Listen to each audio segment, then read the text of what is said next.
Right now, a former Alabama police chief is facing charges for allegedly assaulting and strangling a woman over the weekend in Nashville. Stephen Malone was chief for Collinsville Police.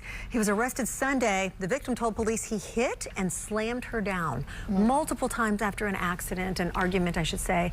Malone resigned from his position as police chief in Alabama. So if you or someone you know is dealing with domestic violence, there is help. You can call the National Domestic Violence Hotline here. That number is on your screen. It's 1-800-799-7233. That is available 24 hours, 7 days a week.